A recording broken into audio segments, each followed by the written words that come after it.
이 새벽에 다리에 쥐가 나다니 도와주세요. 여보세요. 거기 구조대죠?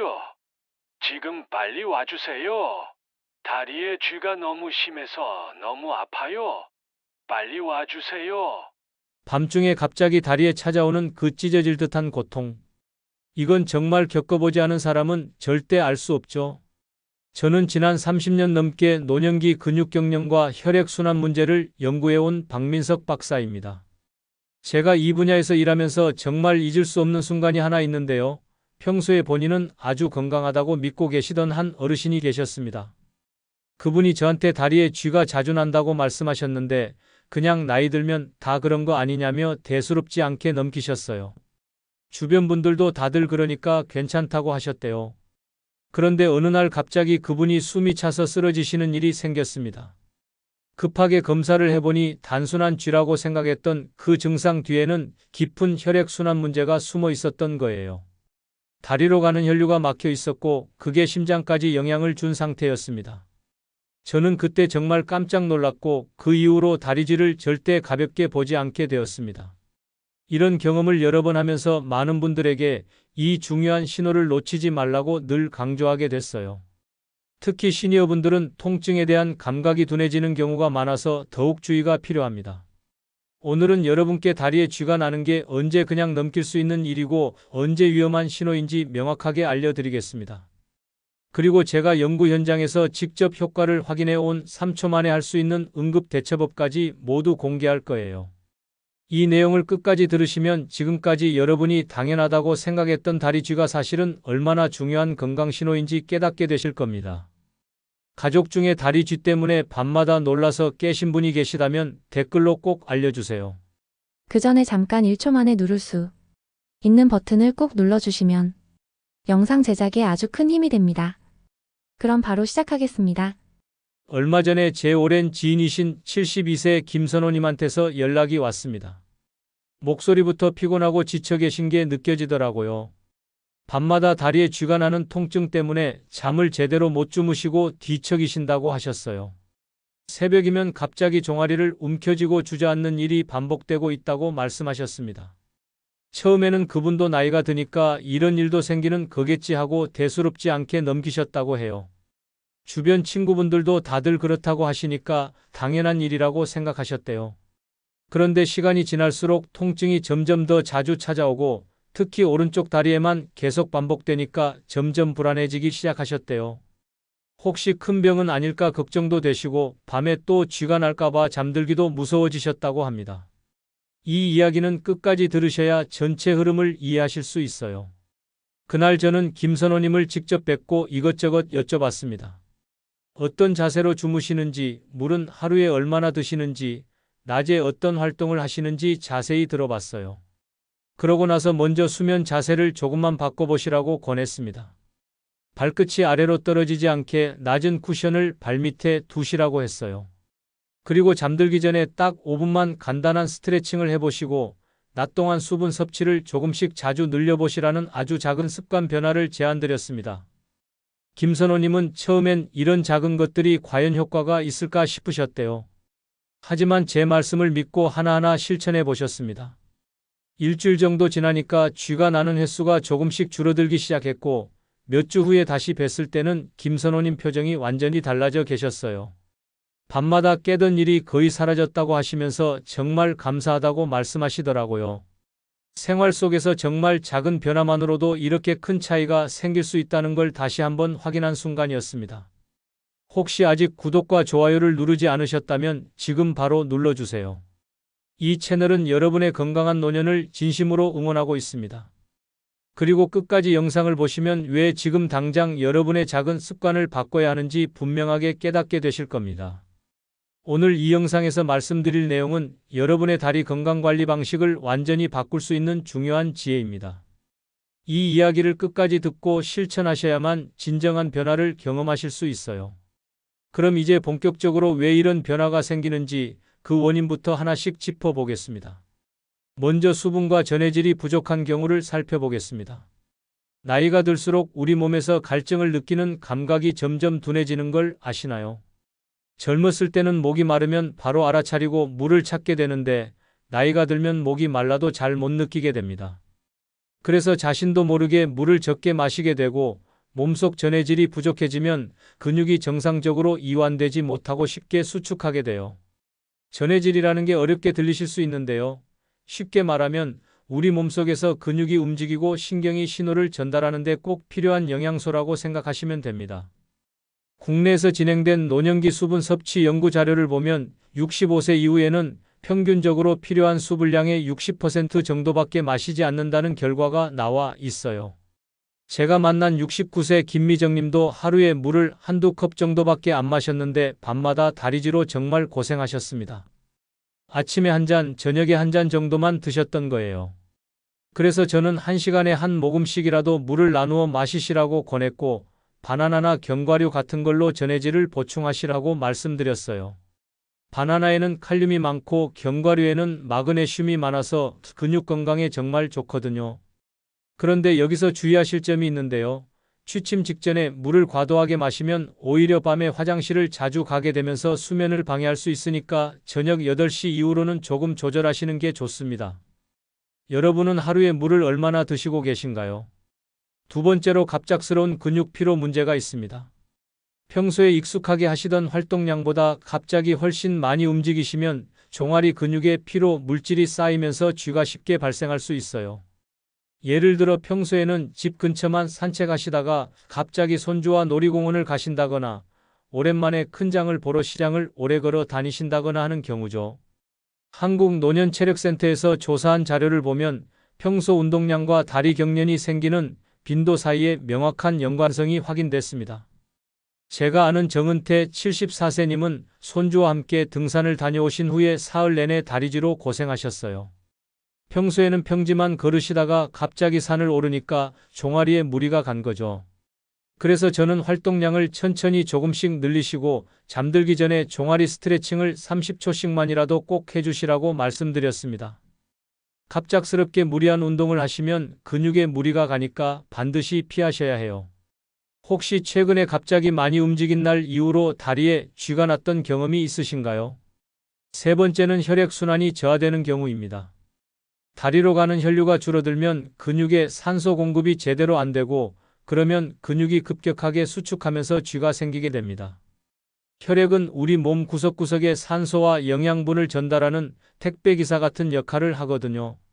그런데 나이가 들면 혈관이 좁아지거나 딱딱해지면서 혈액이 잘 안 통하게 됩니다. 노년기에 혈관 탄성이 감소하는 걸 연구한 자료를 보면 혈류 부족이 야간에 생기는 경련과 아주 밀접한 관련이 있다고 보고되어 있어요. 박성훈 70세님도 혈류가 저하되면서 밤마다 다리 쥐가 정말 잦아지셨습니다. 특히 오래 앉아 계시는 일이 많으셨는데 그게 혈액순환을 더 나쁘게 만들었던 거예요. 이럴 땐 발목을 돌리거나 발끝을 올렸다 내렸다 하는 다리 펌프 운동을 1시간마다 해주시면 도움이 됩니다.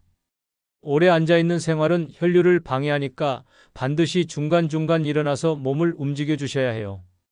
여러분은 하루 중에 가장 오래 앉아 계시는 시간이 몇 시간 정도 되시나요? 네 번째로 수면 자세에 문제가 있는 경우가 많습니다. 자는 동안 발끝이 아래로 떨어진 채로 계속 있으면 종아리 근육이 수축된 상태로 계속 유지되거든요. 발레하시는 분들이 발끝을 쭉 펴는 동작 있잖아요. 그 자세로 계속 있는 거랑 비슷한데 그러면 근육이 계속 긴장하게 됩니다. 노년기 수면 습관을 연구한 자료에서도 잘못된 수면 자세가 경련 발생률을 크게 높인다는 결과가 나와 있습니다. 76세 김연아님은 두꺼운 이불이 발을 눌러서 매일 새벽마다 다리에 쥐가 났어요. 특히 겨울에 무거운 이불을 덮으시면서 발끝이 아래로 눌리는 자세가 계속됐던 거죠. 그래서 발밑에 낮은 쿠션을 두고 다리를 일자로 편안하게 유지하시라고 권해드렸습니다. 그런데 너무 높은 쿠션은 오히려 골반이 틀어지게 할 수 있으니까 적당한 높이로 조절하시는 게 중요합니다. 보통 손바닥 두께 정도면 적당해요. 평소에 여러분은 어떤 자세로 주무시는지 떠오르시나요? 다섯 번째는 복용 중인 약물의 영향입니다. 일부 약물은 우리 몸의 전해질 균형을 흐트러뜨려서 경련을 유발할 수 있어요. 특히 혈압약이나 이뇨제 같은 걸 드시면 몸속 미네랄 균형이 깨질 수 있습니다. 국내에서 시니어 약물 부작용을 조사한 자료를 보면 노년층에서 전해질 불균형 사례가 꽤 많이 확인됐어요. 66세 오세범님도 복용하시던 약물 종류가 바뀌면서 갑자기 다리 쥐가 잦아지셨습니다. 새로 처방받은 약을 먹기 시작한 지 며칠 안 돼서 증상이 생긴 거예요. 이럴 때는 약물을 복용하는 시기와 쥐가 발생하는 시기를 달력에 표시해서 기록해 두시고 전문가와 상담하시는 게 좋습니다. 다만 약을 임의로 변경하거나 중단하시면 아주 위험할 수 있으니까 반드시 전문가와 상의하셔야 합니다. 절대로 혼자 판단해서 약을 끊거나 줄이시면 안 돼요. 혹시 최근에 약을 바꾸고 난 후에 몸에 변화가 있으셨나요? 6번째는 근육과 신경의 자연스러운 변화입니다. 나이가 들면서 근육량이 자연스럽게 감소하고 신경 전달 속도도 느려지면서 쉽게 경련이 생길 수 있어요. 이건 누구나 겪는 자연스러운 과정이긴 하지만 관리를 잘하면 속도를 늦출 수 있습니다. 노년기 근육 감소를 연구한 자료를 보면 40세 이후부터 매년 조금씩 근육량이 줄어든다고 보고되고 있어요. 78세 최정남님도 근육이 감소하면서 작은 자극에도 다리 쥐가 정말 잦아지셨습니다. 계단 한 층만 오르셔도 다음날 쥐가 날 정도였어요. 이럴 때는 하루에 딱 10분 정도만이라도 가벼운 하체 운동을 꾸준히 해주시면 많은 도움이 됩니다. 다만 무리한 근력 운동은 오히려 몸에 부담이 될 수 있으니까 조심하셔야 해요. 여러분은 평소에 다리 근력 운동을 얼마나 하고 계신가요? 그럼 이제 이런 원인들이 왜 다리 쥐 발생을 증가시키는지 조금 더 깊게 들어가서 알아보겠습니다. 첫 번째로 수면 전 5분 스트레칭에 대해 말씀드리겠습니다. 잠들기 전에 근육을 미리 풀어놓으시면 새벽에 갑자기 경련이 생길 가능성이 정말 크게 줄어들어요. 근육이 이완된 상태로 잠들면 자는 동안에도 편안한 상태가 유지되거든요. 그런데 여기서 중요한 건 근육이 당기는 느낌까지만 스트레칭을 하셔야 한다는 겁니다. 만약에 통증이 느껴지면 바로 중단하셔야 해요. 구체적으로는 발끝을 당기는 동작을 30초 정도 하시고 종아리를 늘리는 동작도 30초씩 반복해 주시면 됩니다. 의자에 앉아서 하셔도 되고 침대 끝에 앉아서 하셔도 좋습니다. 혹시 취침 전에 스트레칭을 해보신 적이 있으신가요? 두 번째는 하루 물 섭취 루틴을 만드는 겁니다. 물을 한 번에 많이 마시면 우리 몸에서 흡수가 제대로 안 되고 소변으로 그냥 나가 버리거든요. 그래서 조금씩 자주 나눠서 마시는 게 훨씬 효과적입니다.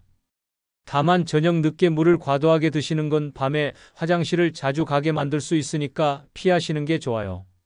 실천 방법은 아주 간단한데요. 식탁이나 거실 테이블에 물컵을 항상 놓아두시고 1시간마다 한두 모금씩 규칙적으로 마시는 습관을 들이시면 됩니다. 핸드폰에 알람을 맞춰 놓으시는 것도 좋은 방법이에요. 오늘 물을 몇 잔이나 드셨는지 기억나시나요? 세 번째는 다리를 따뜻하게 유지하는 겁니다. 근육이 차가워지면 수축이 훨씬 심해지면서 쥐가 더 잘 나게 돼요. 추운 겨울철은 물론이고 여름에도 에어컨 바람에 다리가 차가워질 수 있으니까 주의하셔야 합니다. 그런데 너무 뜨거운 찜질은 감각이 저하된 상태에서 하시면 화상 위험이 있으니까 주의하셔야 해요. 얇은 따뜻한 담요를 덮거나 양말을 신고 주무시는 것만으로도 충분히 도움이 됩니다. 면 소재로 된 긴 양말이 특히 좋아요. 혹시 새벽에 다리가 유독 차갑게 느껴지는 편이신가요? 네 번째로 1시간마다 다리 펌프 운동을 해주시는 게 좋습니다. 정말 작은 움직임만으로도 다리의 혈류가 크게 달라질 수 있어요. 텔레비전 보시거나 책 읽으실 때도 중간중간 이 운동을 해주시면 좋습니다. 갑작스럽게 큰 동작을 하시면 오히려 부담이 될 수 있으니까 피하시고요. 구체적으로는 발끝을 올렸다 내렸다 하는 동작을 20회씩만 해주시면 됩니다. 발 뒤꿈치를 바닥에 붙인 채로 발끝만 들어 올리는 거예요. 하루 중에 앉아 계시는 시간이 많으신 편인가요? 다섯 번째는 취침 전에 발목을 돌리는 겁니다. 발목 주변의 근육과 인대를 부드럽게 만들어주면 경련을 예방하는 데 정말 큰 도움이 돼요. 침대에 누워서 편안하게 하실 수 있어요. 다만 발목을 지나치게 꺾으시면 안 되니까 주의하셔야 합니다. 시계 방향으로 천천히 10회, 반대 방향으로도 천천히 10회씩 돌려주시면 충분합니다. 양쪽 발목을 다 해주시는 게 좋아요. 잠들기 직전에 어떤 루틴을 갖고 계신가요? 여섯 번째로 낮 동안 가벼운 걷기를 규칙적으로 하시는 게 좋습니다. 걷기는 다리 전체의 혈액순환을 자연스럽게 개선시켜주고 근육도 강화시켜 주거든요. 처음에는 집 앞 한 바퀴 도는 것처럼 10분 정도부터 시작하셔서 점차 시간을 늘려가시면 됩니다. 무리하게 오래 걸으시면 오히려 피로가 쌓일 수 있으니까 본인의 체력에 맞춰서 천천히 늘려가시는 게 중요해요. 평소에 걷기 운동을 하고 계신가요? 7번째는 전해질이 풍부한 음식을 챙겨 드시는 겁니다. 바나나에는 칼륨이 풍부하고 호두나 아몬드 같은 견과류에는 마그네슘이 많이 들어 있어서 근육 이완에 정말 도움이 됩니다. 시금치나 아보카도 같은 녹색 채소도 좋은 선택이에요. 하루에 한두 번 정도 이런 음식들을 간식처럼 드시면 전해질 균형을 맞추는 데 큰 도움이 됩니다. 바나나 반 개만 먹어도 효과가 있어요. 평소 식단에 이런 음식들이 포함되어 있나요? 8번째로 취침 시간을 규칙적으로 유지하는 게 중요합니다. 잠드는 시간이 불규칙하면 몸의 회복 리듬이 깨지면서 근육 경련이 더 잘 생길 수 있거든요. 가능하면 매일 밤 11시쯤 잠들고 아침 7시쯤 일어나는 것처럼 비슷한 시간에 잠들고 일어나는 습관을 들이시는 게 좋습니다. 수면 리듬이 안정되면 다리 쥐뿐만 아니라 전반적인 건강에도 큰 도움이 돼요. 여러분은 매일 비슷한 시간에 주무시나요? 이제 오늘 말씀드린 내용을 잘 정리해서 마무리해 보겠습니다. 오늘은 다리에 쥐가 나는 흔한 이유부터 시작해서 언제 위험한 신호인지 그리고 생활 속에서 바로 실천할 수 있는 구체적인 방법까지 모두 살펴봤습니다. 많은 분들이 다리 쥐는 그냥 나이 탓이라고 가볍게 넘기시는데요. 실제로는 수분 부족이나 잘못된 수면 자세, 혈류 감소, 약물 변화 같은 게 쥐의 직접적인 원인이 되는 경우가 정말 많습니다. 이런 걸 제대로 알지 못하고 그냥 참고 넘어가면 통증이 계속 반복될 뿐만 아니라 경우에 따라서는 혈전이나 신경 문제 같은 훨씬 더 큰 위험으로 이어질 수도 있어요. 반대로 오늘 제가 알려드린 작은 습관들을 꾸준히 실천하시면 새벽에 갑자기 찾아오는 그 고통스러운 통증에서 완전히 벗어나실 수 있고 다리가 편안해지면서 수면의 질까지 함께 좋아지실 겁니다. 잘못 관리했을 때와 제대로 관리했을 때의 차이를 다시 한번 정리해 드릴게요. 만약 수분을 충분히 섭취하지 않고 수면 자세도 그대로 두고 스트레칭도 안 하시고 오래 앉아만 계신다면 경련은 계속 반복될 수밖에 없습니다. 밤마다 통증에 시달리고 수면이 끊기면서 낮 동안 피로가 쌓이고 결국 전반적인 삶의 질이 떨어지게 되는 거죠. 외출도 불안해지고 가족들한테 걱정만 끼치게 됩니다. 하지만 반대로 오늘 말씀드린 대로 취침 전 스트레칭을 하시고 하루 종일 물을 조금씩 나눠 마시고 수면 자세를 바로잡고 다리를 따뜻하게 유지하시고 1시간마다 발목 운동을 해주시면 경련 빈도가 확 줄어듭니다. 그러면 밤에 푹 주무실 수 있고 아침에 일어났을 때 다리가 가볍고 편안한 느낌을 받으실 거예요. 낮 동안 활동할 때도 불안감 없이 자신 있게 움직이실 수 있습니다. 손주들과 놀아줄 때도 걱정 없이 즐겁게 지낼 수 있어요. 오늘 당장 실천하실 수 있는 단 하나만 꼽으라면 저는 취침 전 종아리 스트레칭 1분을 권해드립니다. 잠들기 바로 전에 침대에 앉아서 발끝을 당기는 동작 30초, 종아리를 늘리는 동작 30초만 해주시면 됩니다.